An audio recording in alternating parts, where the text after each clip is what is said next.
ನಿರಾಶ್ರಿತ ಧರ್ಮಸ್ಥಳ ಸಂಸ್ಥೆಯಿಂದ ವಾತ್ಸಲ್ಯ ಮನೆ ಹಸ್ತಾಂತರ.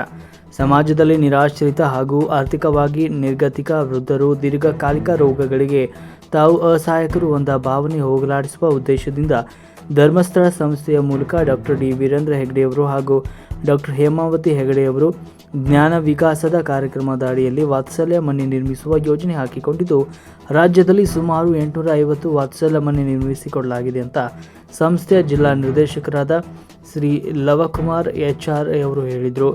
ವಾತ್ಸಲ್ಯ ಮನೆ ಹಸ್ತಾಂತರ ಮಾಡಿ ಮಾತನಾಡಿದ ಜಿಲ್ಲಾ ಜನಜಾಗೃತಿ ಸದಸ್ಯರಾದ ಮಹಂತೇಶ್ ಕಾಜಿಗಾರ್ ಅವರು ವೀರೇಂದ್ರ ಹೆಗ್ಗಡೆಯವರ ಜನಪರ ಕಾರ್ಯಕ್ರಮಗಳ ಬಗ್ಗೆ ಮೆಚ್ಚುಗೆ ವ್ಯಕ್ತಪಡಿಸಿದರು.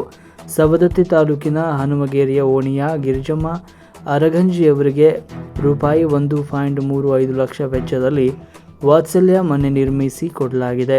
ಕಾರ್ಯಕ್ರಮದಲ್ಲಿ ಸವದತ್ತಿ ಯಲ್ಲಮ್ಮ ನಗರಸಭೆ ಉಪಾಧ್ಯಕ್ಷರಾದ ಕೌಶಲ್ಯ ನಾರಾಯಣ ಮೋಟೇಕರ್, ಯೋಜನಾಧಿಕಾರಿ ಸುಬ್ರಾಯ್ ನಾಯಕ್, ಒಕ್ಕೂಟದ ಅಧ್ಯಕ್ಷರಾದ ಸರಸ್ವತಿ ಸಿಂಗಾಡಿ, ಜ್ಞಾನ ವಿಕಾಸ ಸಮನ್ವಯಾಧಿಕಾರಿ ನಿರ್ಮಲಾ ಕಳಸಗೌಡರ, ಆಡಳಿತ ಸಹಾಯಕ ಪ್ರಬಂಧಕ ಶಶಿಕಾಂತ ಮಾಳಿ, ಸೇವಾ ಜನಪ್ರತಿನಿಧಿಗಳಾದ ಕಸ್ತೂರಿ ಮುತ್ತಗಿ, ಶಕುಂತಲಾ ಪಾಟೀಲ್ ಮುಂತಾದವರು ಉಪಸ್ಥಿತರಿದ್ದರು.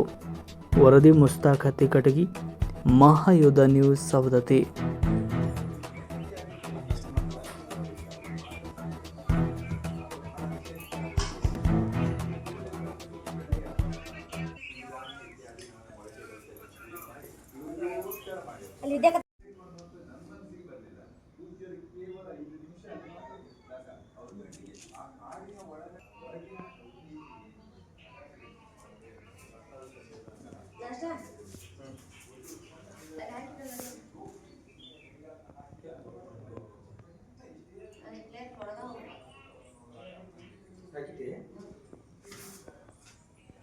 ಎಲ್ಲರಿಗೂ ಆ ಭಗವಂತ ಎಲ್ಲರಿಗೂ ಪುಣ್ಯ ಲಭಿಸಲಿ ಅಂತ ಹೇಳಿ ಕೇಳ್ಕೊಂತ, ತಾಯಿಯವರು ಕೂಡ ನಾನು ವೈಯಕ್ತಿಕವಾಗಿ ನಾ ಸರ್ ಹೇಳ್ತೀನಿ, ಸೇವೆ ರೂಪೊಳಗೆ ನಾ 2,000 ರೂಪಾಯಿ ಕೊಡಕ್ಕೆ ಇದ್ದೀನಿ.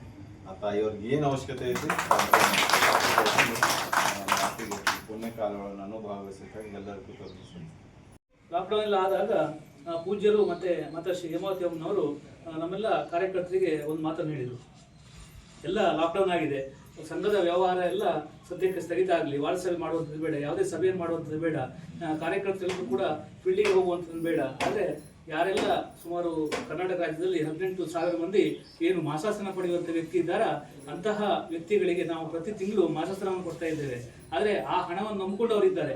ಆ ಕಾರಣಕ್ಕೆ ಲಾಕ್ಡೌನ್ ಆದರೂ ಕೂಡ ಆ ಹಣವನ್ನು ಮಾತ್ರ ಅವರಿಗೆ ಸಕಾಲಕ್ಕೆ ತಲುಪಿಸಬೇಕು ಅಂತ ಹೇಳಿದರು. ಆಗ ನಾವೇನು ಮಾಡಿದ್ವಿ ಅಂತ ಹೇಳಿದ್ರೆ, ಉಡುಗೊರೆಯನ್ನು ಕೊಟ್ಟು ಅವರಿಗೆ ಸನ್ಮಾನವನ್ನು ಮಾಡಿದ್ರು.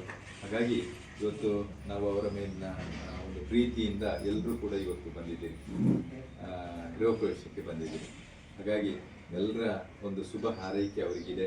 ನಾವು ಮುಖ್ಯವಾಗಿ ಅವರ ಆರೋಗ್ಯ ಸುಧಾರಣೆ ಆಗಲಿ. ನನಗೆ ಮೊನ್ನೆ ಎಲ್ಲ ನಮ್ಮ ಜಿಲ್ಲೆಯ ಎಲ್ಲ ವಾತ್ಸಲ್ಯ ಮನೆ ಹಸ್ತಾಂತರ ಆಗೋಯ್ತು. ಇದು ನಮ್ಮ ವರ್ಷದ ಕೊನೆ. ನೀವೆಲ್ಲ ಡಿಸೆಂಬರನ್ನು ವರ್ಷದ ಕೊನೆ ಅಂತ ಹೇಳಿದ್ರೆ, ನನಗೆ ಆರ್ಥಿಕ ವರ್ಷದ ಕೊನೆ ನಾಳೆ ಮಾರ್ಚ್ 31 ಆರ್ಥಿಕ ವ್ಯವಹಾರದ ಕೊನೆಯ ದಿನ. ಹಾಗಾಗಿ ಎಲ್ಲ ಆಯಿತು, ಗಿರಿಜಮ್ಮನವ್ರದ್ದೊಂದು ಮಾಡ್ಲಿಕ್ಕಾಗಿಲ್ಲ. ಹಾಗೆ ಯೋಜನಾಧಿಕಾರಿ ಏನು ಮಾಡೋ ಸರ್, ಹೀಗೆ ಅನಾರೋಗ್ಯ ಆಯಿತು, ಮಾಡ್ಲಿಕ್ಕೆ ಆಗ್ತಾ ಇಲ್ಲ.